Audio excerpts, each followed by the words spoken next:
जय श्रीराम. आजच्या शिवसंकल्प अभियानाला उपस्थित नीलमताई गोरे, आपल्या विधान परिषदेच्या सभापती खासदार कृपाल तुमाने, आमदार आशिष जयस्वाल, संपर्क नेते माजी मंत्री दीपक सावंत, संपर्क प्रमुख किरण पांडव, जिल्हा प्रमुख संदीप इटकेलवार, युवा सेना शुभम नवले, वरदराज पिल्ले, विवेक तुरक, राजू भोसकर, राजेश गोमकाळे, प्रशांत भुरे, धर्मेश भागलकर, सगळ्यांची नावं घेत नाही, माफ करा. व्यासपीठ एकदम जोरदार आहे. आपला व्यासपीठ पण बहुत जोरदार आहे. हे आपलं वैभव आहे. आणि तुम्ही एवढे सगळे जर समोर उपस्थित नसता तर या व्यासपीठाची शोभाही वाढली नसती. त्यामुळे मी आपल्याला मनापासून धन्यवाद देतो. खरं म्हणजे बऱ्याच दिवसापासून रामटेकला येणार, माझ्या कार्यकर्त्यांना, माझ्या शिवसैनिकांना भेटणार, संवाद साधणार, आपलं दर्शन घेणार, हे सगळं चाललं होतं.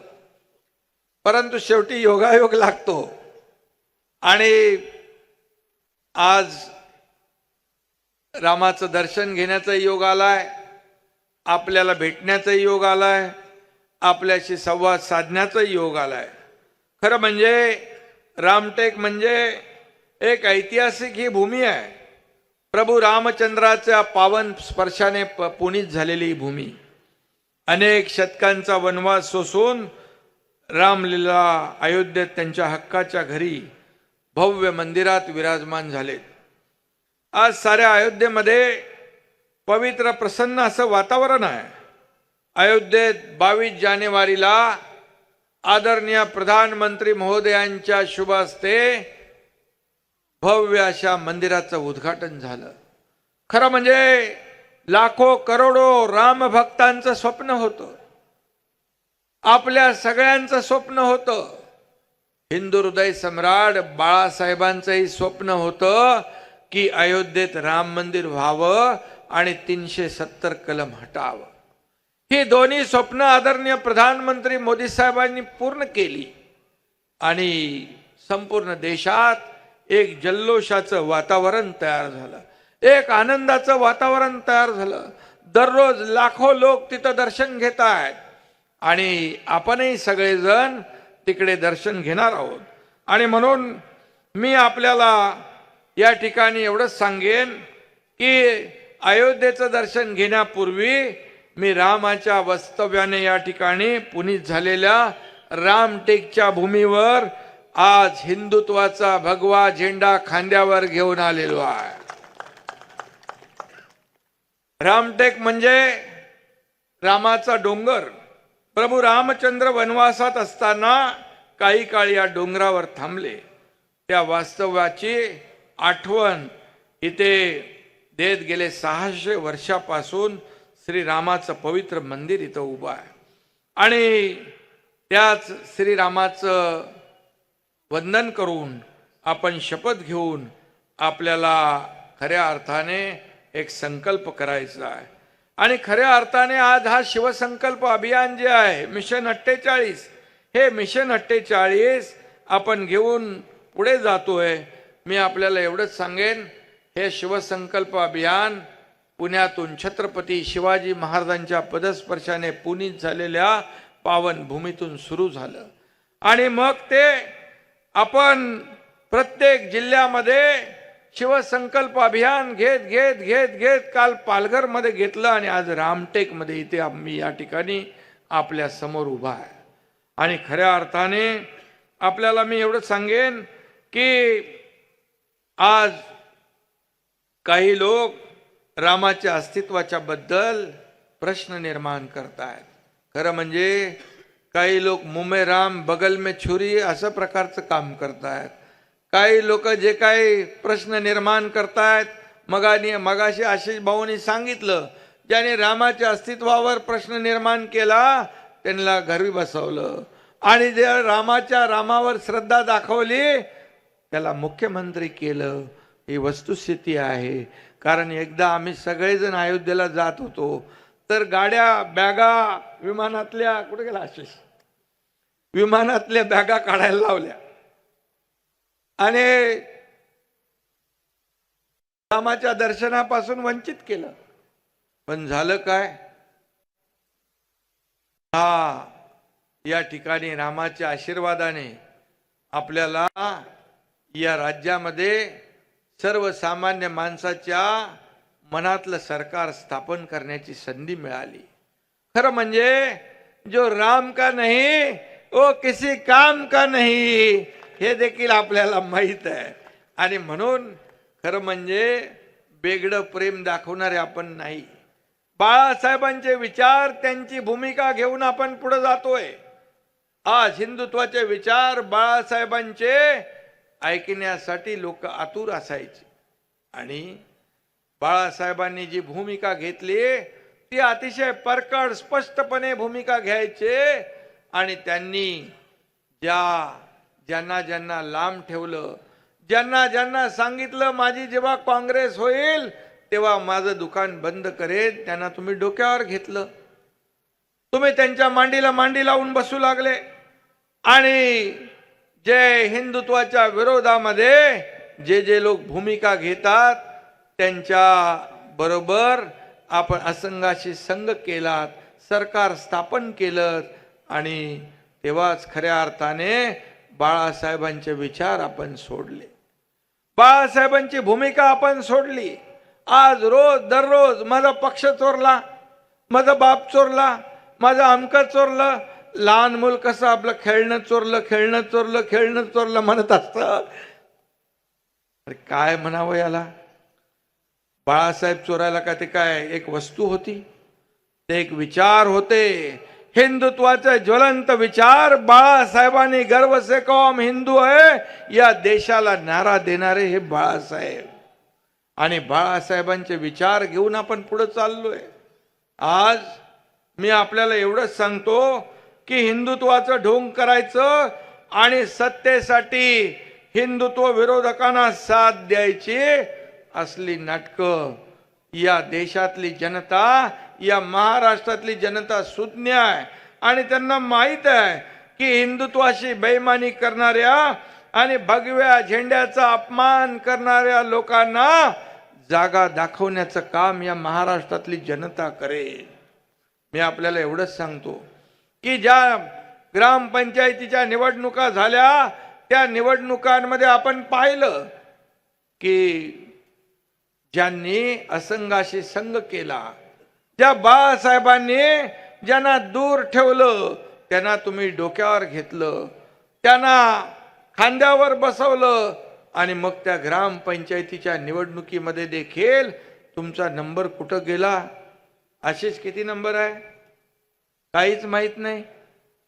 आणि या ठिकाणी मी आपल्याला एवढंच सांगेन, लोक म्हणतात राष्ट्रपती राजवट लावा. कशासाठी? राष्ट्रपती राजवट काय अशीच लागते? आज या राज्यामध्ये 210 आमदारांचं बहुमत आपल्या सरकारच्या पाठीशी आहे, तुमच्या या सरकारच्या पाठीशी आहे. आणि राष्ट्रपतीला राजवट लावा, कधी निवडणुका घ्या, कधी हे करा ते करा, अशा प्रकारचं जे काही थैथयाट चालू आहे तो आपण पाहतोय. आणि म्हणून कुठल्याही घटनेला, कुठली गुन्हेगारी घटना घडली त्याला कधी सरकार पाठीशी घालणार नाही. गुन्हेगाराला पाठीशी घालणार आहे सरकार आपलं नाही. तुमच्या काळामध्ये तर हनुमान चालीसा ज्यांनी म्हटलं त्याला तर जेलमध्ये टाकून दिलं, त्याच्यावर देशद्रोहाचा गुन्हा दाखल केला. आज कितीतरी असे प्रकार झाले की त्यावेळच्या सरकारला काय म्हणायचं? गृहमंत्री जेलमध्ये गेले तेव्हा राष्ट्रपती राजवट लावायची आठवण आपल्याला आली नाही. आज केंद्रीय मंत्री नारायण राणे यांनी काहीतरी म्हटल्यानंतर ताबडतोब त्यांना जेलमध्ये घातलं, जेवणावरून उठवण्याचं काम केलं. तुमच्या या पत्रकारांनी विरोधामध्ये बोलल्यानंतर त्यांना जेलमध्ये घातलं. त्या राणा कंगनावतचं घर तोडण्याचं काम केलं तेव्हा राष्ट्रपती राजवट लावावी वाटली नाही. अशा किती घटना झाल्या. परंतु आपल्याला मी एवढंच सांगेन की आज ज्यांनी आपल्या मित्र पक्षाशी बेईमानी केली. या महाराष्ट्रातल्या जनतेने शिवसेना भाजपा युती म्हणून आपल्याला निवडून दिलं होतं. सरकार शिवसेना भाजपा युतीचं येईल अशा प्रकारची सगळ्यांची अपेक्षा होती. पण दुर्दैवाने आपण काय केलं आणि खरी बेईमानी, खरा विश्वासघात त्या 2019ला आपण केला. आणि आम्ही शिवसेना वाचवण्याचं, धनुष्यबाण वाचवण्याचं काम केलं. आणि म्हणून आज जनता जिकडे आपण जातोय तिकडे जनता साथ देते आहे. जर मला सांगा, आपण कुठलंही चुकीचं पाऊल उचललं असतं, या महाराष्ट्रातल्या सर्वसामान्य लोकांनी आपल्याला साथ दिली असती का? आज या ठिकाणी आशिष तर माझ्या सोबतच होता. आणि आज या व्यासपीठावरचे लोक, या हजारोंच्या संख्येने तुम्ही सगळेजण इथं, जर मी चुकीचं पाऊल उचललं असतं तर माझ्या या सभेला, या कार्यकर्ता शिवसंकल्प अभियानाला आला असता आपण. मी आपल्याला मनापासून धन्यवाद देतो की या एकनाथ शिंदे हा सर्वसामान्य तुमच्यातला कार्यकर्ता, एक शेतकऱ्याचा मुलगा आज मुख्यमंत्री झाल्याचा तुम्हालाही आनंद झाला. आणि म्हणून तुम्ही विश्वास माझ्यावर दाखवला, त्याबद्दल मी आपला मनापासून आभारी आहे. खऱ्या अर्थाने एक शेतकऱ्याचा मुलगा मुख्यमंत्री झाला, हे पटलं नाही का? आपल्या जागीरदारांचं सगळं म्हणजे त्यांनाच मुख्यमंत्री व्हायचा अधिकार आहे. मी आपल्याला एवढंच सांगतो, बाळासाहेबांची सभा देखील मी असा आपल्या समोर बसून ऐकायचो, अभिमानाने ऐकायचो एक कार्यकर्ता म्हणून.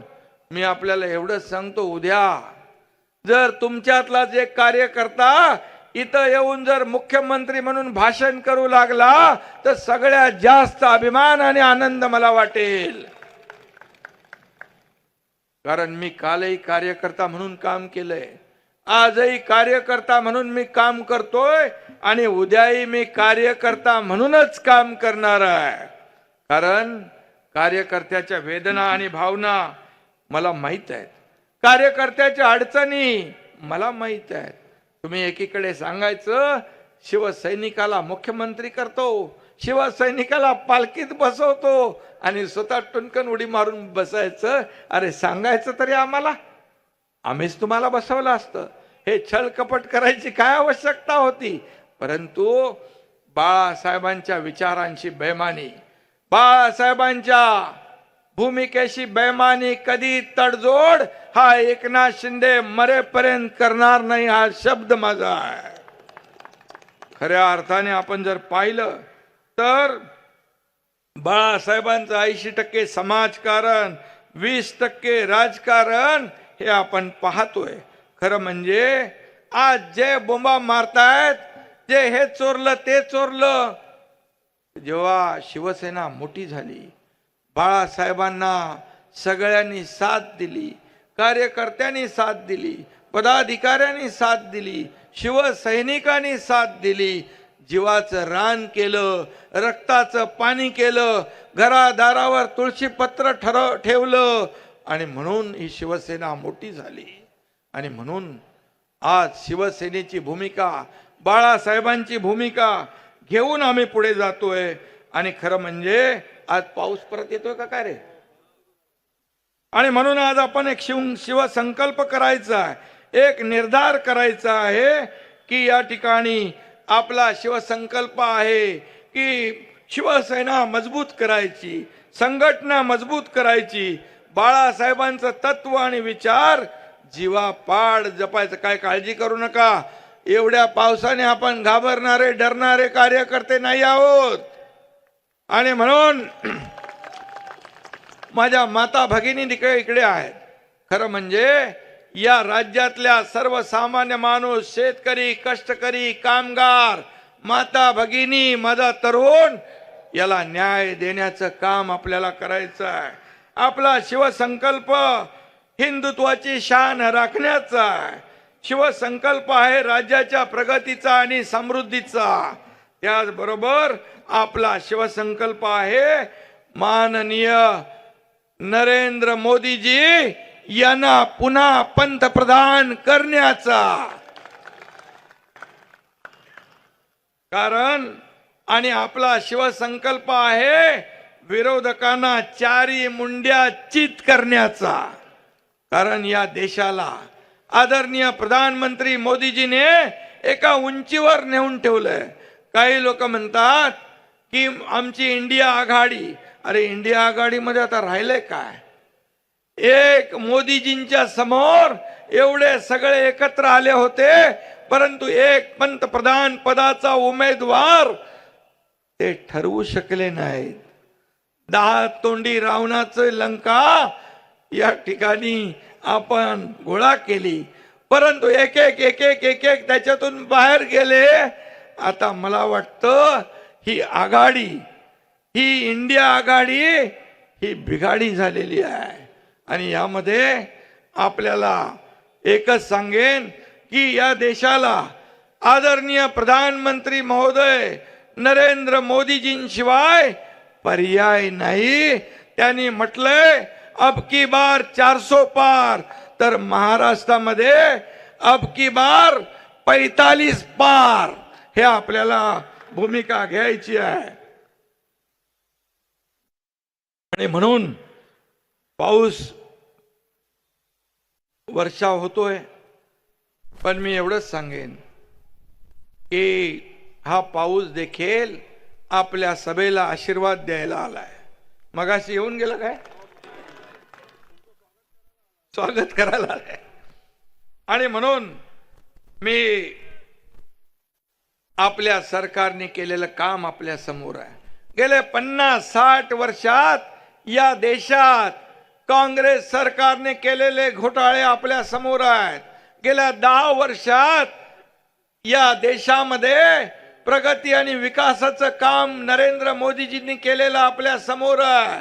मागच्या वेळेस घोटाळे, एवढे घोटाळे झाले, आता चारा घोटाळा, 2G घोटाळा, किती घोटाळे झाले, परंतु 10 वर्षात मोदीजींना एकही डाग लावण्याची हिम्मत कोणी केली नाही। अशा प्रकारचा कारभार मोदीजींनी केला। आणि म्हणून आज आपण केलेलं जे काम आहे, हे काम आपल्याला लोकांपर्यंत पोहोचवायचं आहे। यामध्ये कट, कमिशन आणि करप्शन या बुडालेल्या काँग्रेसला धडा शिकवायचा आहे। आणि म्हणून आज आपल्याला विकासाची गंगा या महाराष्ट्रामध्ये आपल्याला आणायची आहे। आज मगाशी पाहिलं की आमदार आपले आशिष जयस्वाल यांनी किती VR, ODR, नवीन इनोव्हेटिव्ह शासन आपल्या दारी सारखं आरोग्य आपल्या दारी अशा प्रकारची नवीन संकल्पना आणली। खासदारांनी देखील अनेक उपक्रम या ठिकाणी केले। आणि म्हणून हा काँग्रेसचा बालेकिल्ला होता, हा बालेकिल्ला उद्ध्वस्त करून या ठिकाणी शिवसेनेचा भगवा झेंडा डौलाने फडकवला। यासाठी मी आमदार आणि खासदार दोघांचे मनापासून अभिनंदन करतो। आणि त्यांना निवडून देणाऱ्या तुम्ही सर्व कार्यकर्त्यांचं देखील मनापासून मी अभिनंदन करतो, मनापासून आपल्याला शुभेच्छा देतो। कारण आता लवकरच आचारसंहिता लागेल आणि आचारसंहिता लागल्यानंतर आपण सगळ्यांनी मिळून या ठिकाणी पुन्हा एकदा महायुतीचा भगवा झेंडा या रामटेकवर फडकवायचा आहे। एवढंच आपल्याला मी सांगतो। आणि आपण जे आपल्या सरकारने केलेलं काम जे आहे हे लोकांपर्यंत पोहोचवण्याचं काम आपण करा। रोज उठसूट आरोप करतात, त्यांच्यावर आपण लक्ष देण्याची आवश्यकता नाही, कारण त्यांच्याकडे आता काम राहिलेलं नाही। त्यांच्या पायाखालची वाळू सरकलेली आहे, त्यांच्या छातीमध्ये धडकी भरलेली आहे। आज मुख्यमंत्री स्वतः रस्त्यावर उतरतोय, आपले मंत्री स्वतः रस्त्यावर उतरतायत, उपमुख्यमंत्री रस्त्यावर उतरतायत, लोकांमध्ये जात आहेत। मला आठवतंय आपलं अधिवेशन होतं, त्यावेळेस पाऊस पडला अवकाळी, आणि आपण कुठं गेलो होतो पाहणी करायला? निमखेडा आणि त्या ठिकाणी आपण गेलो, कारण शेवटी शेतकरी बांधावर होता, शेतकरी शेतात होता। हा मुख्यमंत्री घरात बसून काम करणारा नाही, रस्त्यावर उतरून काम करणारा आहे, शेतकऱ्यांशी संवाद साधणारा आहे, माझ्या कार्यकर्त्यांना भेटणारा आहे, त्यांच्याशी बोलणारा आहे, फेसबुक लाईव्ह करणारा मुख्यमंत्री नाही. आणि म्हणून मी आपल्याला एवढंच सांगतो, जे काम करताय, आज राज्यात सर्वांगीण विकास होतोय, जे सरकार काम करतंय त्या सरकारला साथ देणारा या महाराष्ट्रातला मतदार आहे. आणि जे घरी बसतायत त्यांना कायमचं घरी बसवणारा हा मतदार महाराष्ट्रातला आहे, हा मतदार सुज्ञ आहे. तुम्ही किती आरोप केले तरी सुद्धा त्या आरोपाने उत्तर नाही तर एकनाथ शिंदे कामातून उत्तर देईल, एवढं मी या प्रसंगी आपल्याला सांगतो. आणि माझ्यावर देखील रोज उठ सूट आरोप चालू आहेत. काय दाढी खेचून आणली असती, ही का हलकी आहे का दाढी एवढी? दाढीनी जर काय काडी फिरवली तर तुमची उरली सुरली लंका पण जळून खाक झाल्याशिवाय राहणार नाही. त्यामुळे माझ्या नादाला लागू नका. मी कोणालाही आडवा जात नाही, परंतु मला आडवा आलं तर मी सोडतही नाही, कारण बाळासाहेबांची आणि दिघे साहेबांची शिकवण आपल्याला आहे. अन्याय विरुद्ध पेटून उठा. जिथे अन्याय दिसेल तिथे सर्वसामान्य माणसाच्या बाजूने उभे राहा. आणि म्हणून मी आपल्याला एवढंच सांगतो, पुन्हा आपण जेव्हा निवडणुकांमध्ये जाहीर सभा जेव्हा होईल तेव्हा नक्की सविस्तर बोलायला मी आपल्याशी येईन. परंतु आपण एवढ्या मोठ्या संख्येने उपस्थित झालात यावरून मला विश्वास आहे की पुन्हा या रामटेकवर भगवा फडकल्याशिवाय राहणार नाही, अशा प्रकारचा विश्वास आपल्या उपस्थितीमुळे या ठिकाणी मला मिळालेला आहे. मी जास्त काही बोलत नाही. पाऊस येईल आणि रामटेक विकास आराखडा जो आहे, रामटेक विकास आराखडा, आशिष तू खूप असा नाविन्यपूर्ण नवीन नवीन योजना, आता VR, ODR, हॉस्पिटल आपल्या दारी, हे सगळे संकल्पना या आशिषच्या डोक्यातून आल्या. मी त्याला ताबडतोब सांगितलं, शासन आपल्या दारीप्रमाणे आरोग्य आपल्या दारी करू. आपल्याकडे किती 400 का 600 कोटी आहेत? 650 कोटी रुपये मागच्या मुख्यमंत्र्यांच्या काळामध्ये आरोग्यावर खर्च झाले नाहीत. फक्त मुख्यमंत्री सहायता निधीतून 2.5 वर्षात 2.5 कोटी दिले. पण तुमच्या या एकनाथ शिंदेने 1.5 वर्षात 181 कोटी रुपये दिले. मग अशी कोणतरी म्हणाल पेनच ठेवत नव्हते, पण हे खासदार म्हणले मग पहिले मुख्यमंत्री पेन ठेवत नव्हते का सही करायला लागेल म्हणून. पण माझ्याकडे 2-2 पेन आहेत, शाही फटाफट संपते. मी मुख्यमंत्री सहायता निधीचं पत्र आलं की रस्त्यातही सही करतो, गाडीतही सही करतो, ऑफिसमध्ये सही करतो. जिथे मला मुख्यमंत्री सहायता निधी मधला पत्र समोर दिसेल मी एक क्षणाचाही विलंब लावत नाही.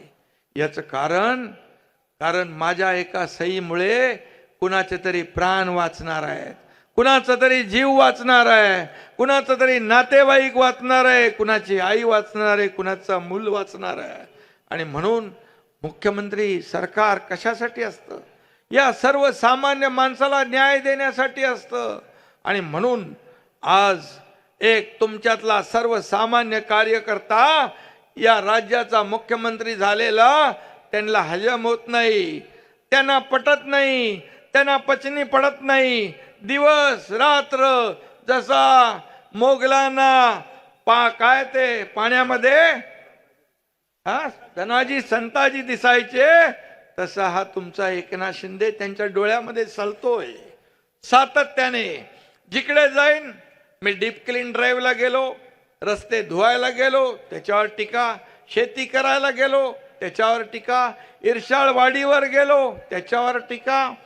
अरे मुख्यमंत्र्यांनी हेलिकॉप्टरनी नाही जायचं का चालत जायचं? एवढा वेळ आहे?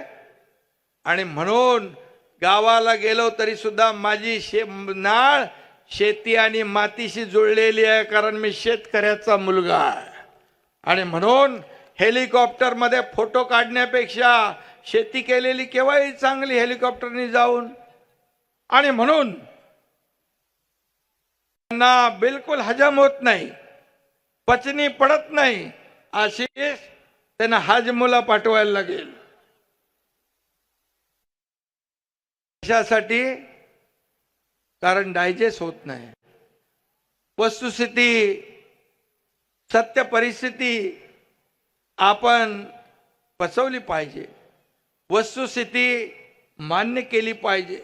कारण या महाराष्ट्रातल्या जनतेने तुमच्या सगळ्यांच्या आशीर्वादाने एक सर्वसामान्य कार्यकर्ता, शेतकऱ्याचा मुलगा या राज्याचा मुख्यमंत्री झालाय.